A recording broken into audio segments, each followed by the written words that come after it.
नमस्कार। आमर यही चैनल को आपण मानकु हृदयपूर्वक स्वागत।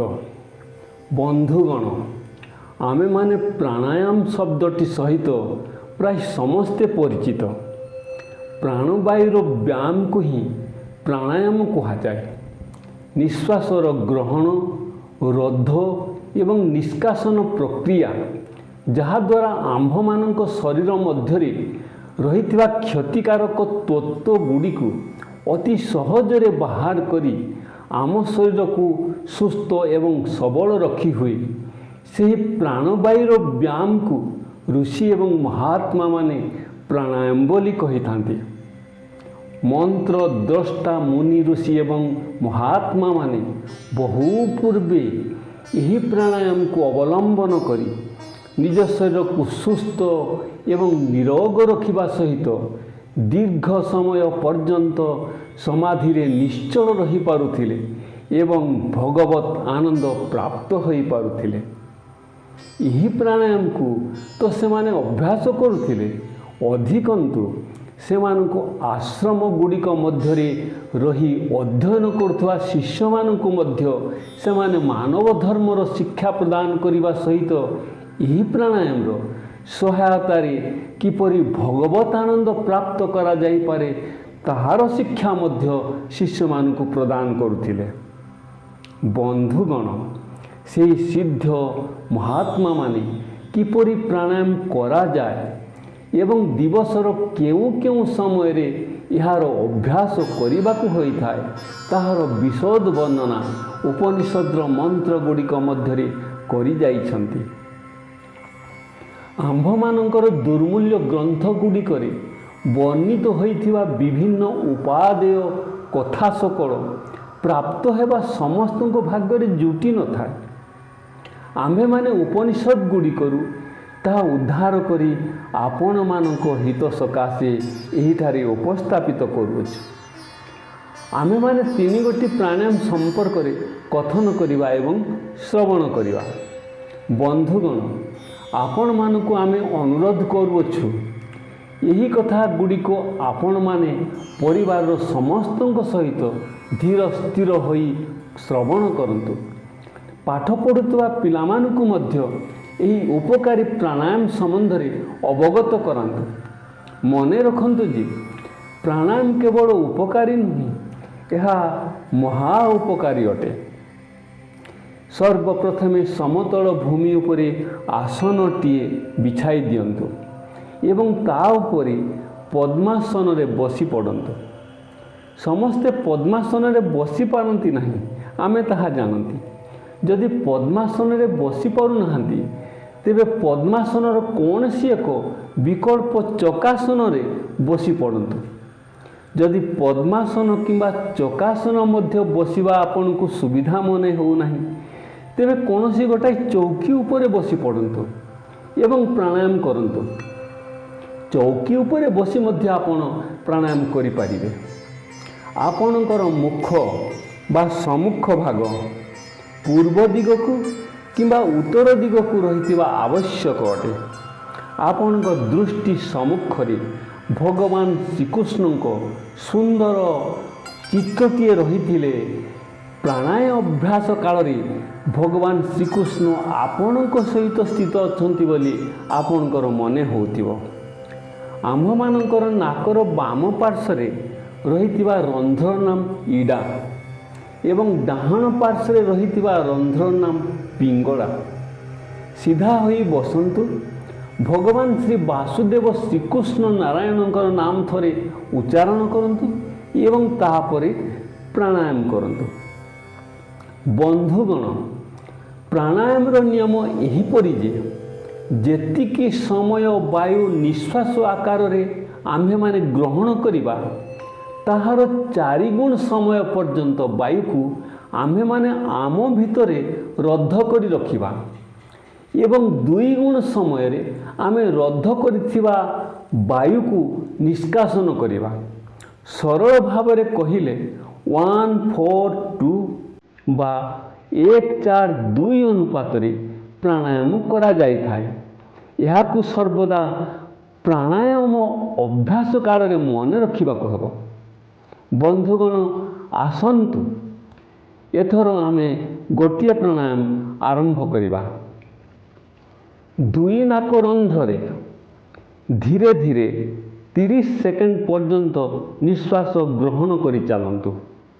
ଏହାପରେ ଦୁଇଟି ଯାକ ରନ୍ଧ୍ରକୁ ଅଙ୍ଗୁଳି ଦ୍ୱାରା ଗ୍ରହଣ କରାଯାଇଥିବା ବାୟୁକୁ 120 ସେକେଣ୍ଡ ପର୍ଯ୍ୟନ୍ତ ରୋଧ କରି ରଖନ୍ତୁ। ତାହାପରେ 60 ସେକେଣ୍ଡ ମଧ୍ୟରେ ରୋଧ କରି ରଖାଯାଇଥିବା ବାୟୁକୁ ଧୀରେ ଧୀରେ ନିଷ୍କାସନ କରନ୍ତୁ। ଏହିପରି 2-3 ଥର ଏହି ପ୍ରାଣାୟାମଟି ଅଭ୍ୟାସ କରନ୍ତୁ। ଆମକୁ ଆପଣ ଅବଜର୍ଭ କରନ୍ତୁ। ଏହି ପ୍ରଥମ ପ୍ରାଣାୟାମଟି ଆପଣ ଶ୍ରବଣ କରନ୍ତୁ ଏବଂ ଦେଖନ୍ତୁ। 1 2 3।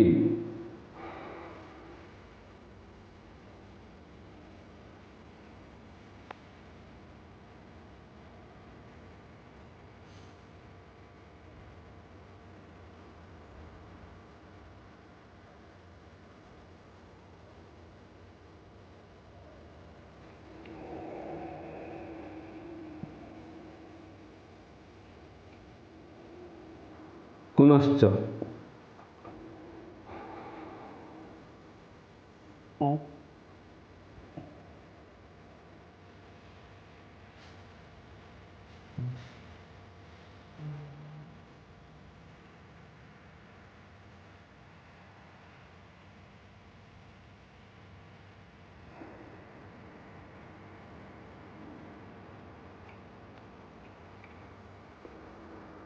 ବନ୍ଧୁଗଣ ଏଥର ଦ୍ୱିତୀୟ ପ୍ରାଣାୟାମଟି ସମ୍ବନ୍ଧରେ ଆମେମାନେ କଥନ କରିବା ଏବଂ ଶ୍ରବଣ କରିବା।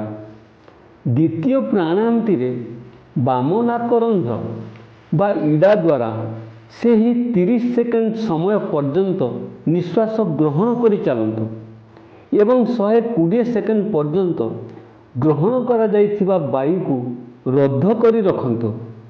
ତାହାପରେ 60 ସେକେଣ୍ଡ ମଧ୍ୟରେ ରୋଧ କରି ରଖାଯାଇଥିବା ସେହି ବାୟୁକୁ ଧୀରେ ଧୀରେ ଡାହାଣ ରନ୍ଧ୍ର ବା ପିଙ୍ଗଳା ଦ୍ୱାରା ନିଷ୍କାସନ କରନ୍ତୁ। ଦେଖନ୍ତୁ 1 2 3।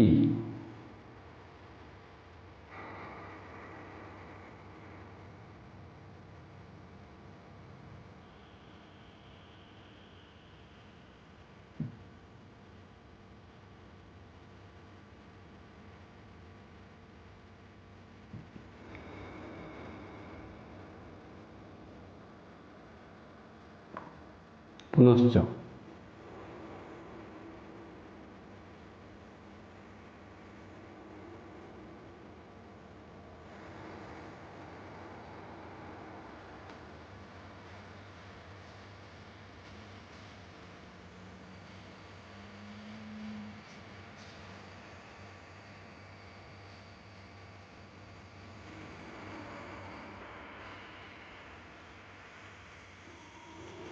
ଏହି ପ୍ରକ୍ରିୟାଟିରେ କେବଳ ବାମ ରନ୍ଧ୍ରରେ ନିଶ୍ୱାସ ଗ୍ରହଣ କରିବେ ଏବଂ ଡାହାଣ ରନ୍ଧ୍ରରେ ନିଷ୍କାସନ କରିବେ।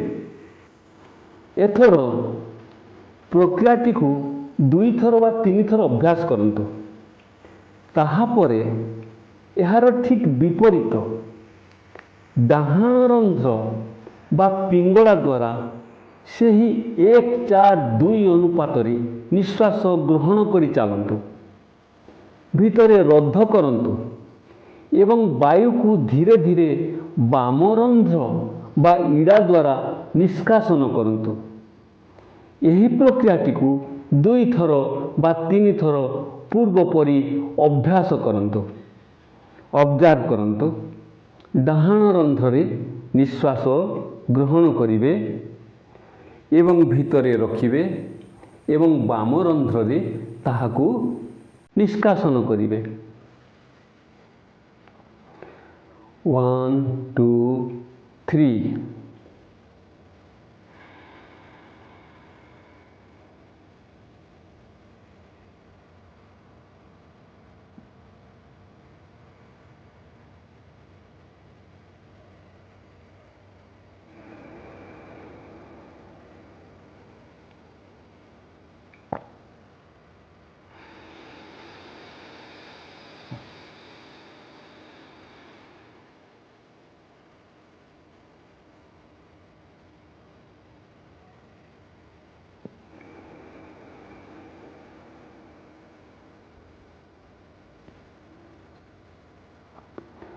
ବନ୍ଧୁଗଣ, ଏଥର ତୃତୀୟ ପ୍ରାଣାୟାମଟି ସମ୍ବନ୍ଧରେ କଥନ କରିବା ଏବଂ ଶ୍ରବଣ କରିବା।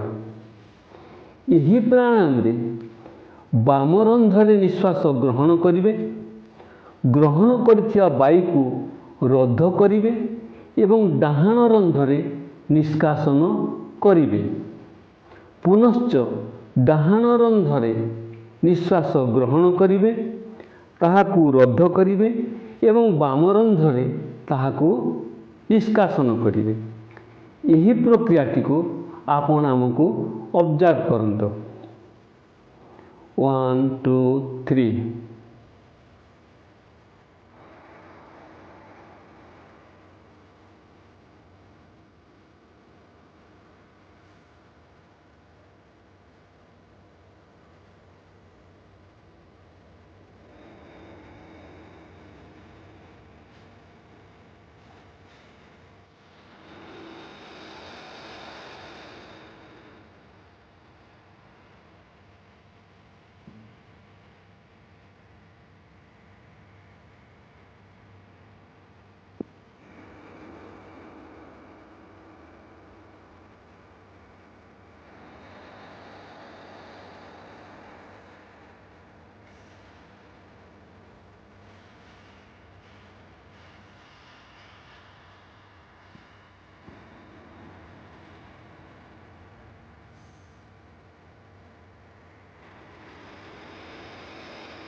ବନ୍ଧୁଗଣ, ମନେ ରଖିବାକୁ ହେବ ଯେ ଏହି ପ୍ରାଣାୟାମ ଗୁଡ଼ିକ ପୂର୍ବ କଥିତ ଅନୁସାରେ 1:4:2 ବା 1:4:2 ଅନୁପାତରେ ହିଁ ଅଭ୍ୟାସ କରାଯାଉଥିବା ଆବଶ୍ୟକ ଅଟେ। ନିଶ୍ୱାସ ଗ୍ରହଣ କରିବା ପ୍ରକ୍ରିୟାଟିକୁ ପୂରକ, ରୋଧ କରିବା ପ୍ରକ୍ରିୟାଟିକୁ କୁମ୍ଭକ ଏବଂ ନିଷ୍କାସନ କରିବା ପ୍ରକ୍ରିୟାଟିକୁ ରେଚକ କୁହାଯାଏ। ଏହିପରି ପୂରକ, କୁମ୍ଭକ ଏବଂ ରେଚକ ପ୍ରକ୍ରିୟାକୁ ଅବଲମ୍ବନ କରି ଆମ୍ଭେମାନେ ମହା ଉପକାରୀ ପ୍ରାଣାୟାମର ଅଭ୍ୟାସ କରିପାରିବା। ପ୍ରାଣାୟାମର ଦୈନିକ ଅଭ୍ୟାସ ଜାରି ରହିଲେ 3 ମାସରେ, ବନ୍ଧୁଗଣ ମନେ ରଖନ୍ତୁ, 3 ମାସରେ ଶରୀରର ସକଳ ବିକାର ବା ଅଶୁଦ୍ଧ ତତ୍ତ୍ୱ ଗୁଡ଼ିକ ସମ୍ପୂର୍ଣ୍ଣ ନିଷ୍କାସିତ ହୋଇଯିବ ଏବଂ ଆମ୍ଭେମାନେ ସମ୍ପୂର୍ଣ୍ଣ ନିରୋଗ ରହିପାରିବା। ଯଦି କେହି ଭଗବାନଙ୍କୁ ଧ୍ୟାନ କରିବାକୁ ଚାହୁଁଥାନ୍ତି, ତାହେଲେ ତ ପ୍ରାଣାୟାମ ଅଭ୍ୟାସ କରିବା ତାଙ୍କ ନିମନ୍ତେ ଏକାନ୍ତ ଆବଶ୍ୟକ, ଅନ୍ୟଥା ଧ୍ୟାନରେ ସଫଳ ହେବା ଅତୀବ କଠିନ। ସତା ବନ୍ଧୁଗଣ, ଏହି ପ୍ରାଣାୟାମ ଗୁଡ଼ିକ ଦିବସର କେଉଁ ସମୟରେ ଆମ୍ଭେମାନେ ଅଭ୍ୟାସ କରିବା, ଏବେ ଆମ୍ଭେମାନେ ତାହାର କଥନ ଏବଂ ଶ୍ରବଣ କରିବା। କିନ୍ତୁ ତାହା ଆଗରୁ ଆମ୍ଭେମାନେ କହିବାକୁ ଚାହିଁବୁ ଯେ ଯଦି ଏହି ଉପାଦେୟ କଥା ଗୁଡ଼ିକ ଶ୍ରବଣରେ ଉତ୍ସାହିତ ହୋଇ ଆମର ଅନ୍ୟ ସମସ୍ତ ଏପିସୋଡ଼ ଗୁଡ଼ିକ ଦେଖିବା ଏବଂ ଶୁଣିବା ନିମନ୍ତେ ଆପଣ ଇଚ୍ଛା ପ୍ରକାଶ କରୁଛନ୍ତି, ତେବେ ଆମର ଏହି ଚ୍ୟାନେଲକୁ ସବସ୍କ୍ରାଇବ୍ କରନ୍ତୁ, ଲାଇକ୍ କରନ୍ତୁ ଏବଂ ସେୟାର କରନ୍ତୁ। ବନ୍ଧୁଗଣ, ଆମ ପୃଥିବୀରେ 24 ଘଣ୍ଟାର ଗୋଟାଏ ଦିବସ ଏବଂ ଗୋଟାଏ ରାତ୍ରି ମଧ୍ୟରେ 4 ଗୋଟି ସନ୍ଧ୍ୟା ଅଛି।